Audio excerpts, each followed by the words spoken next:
Matt McQuaid from Sydney Kings TV here with you at the Kings School in North Parramatta, the conclusion of day one of the Sydney Kings rookie camp. I'm here with the one and only head coach of the Sydney Kings, Mr. Andrew Gaze.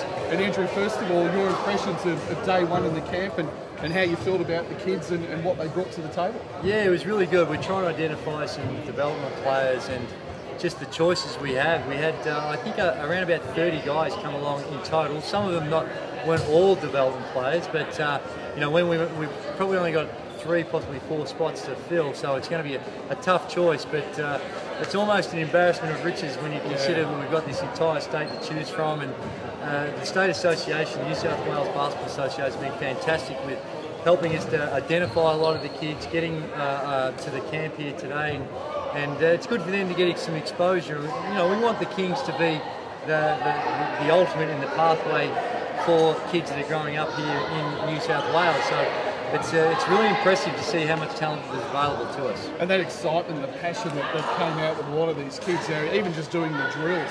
I mean, obviously it's a great pointer to how they're feeling about the new Kings and yourself and Dean, Leonard and Jeff, Ben Gronigan and the whole organisation sort of, you know, going to a new level.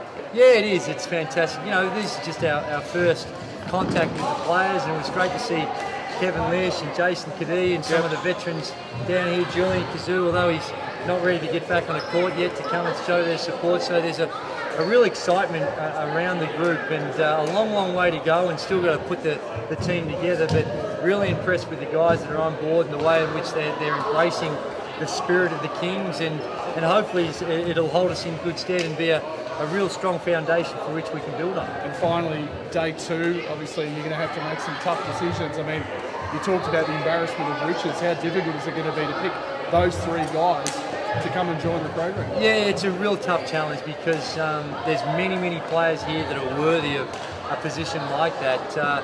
It'll come down more, I think, once we've got our full roster together, to identify where we might need some help, because although they're development players, they're on the list that if called upon, they're going to have to play. Yeah. So it's not a token position. It's not just something that we look at and say, oh well, this is something we might need, you know, down the track. We got to recruit for the now, and you know, with an eye on the future. Yeah. So it's that balancing act of being ready for this upcoming season, but having enough there that if we see something special that might be really good in a couple of years' time, we're prepared to put the work in now.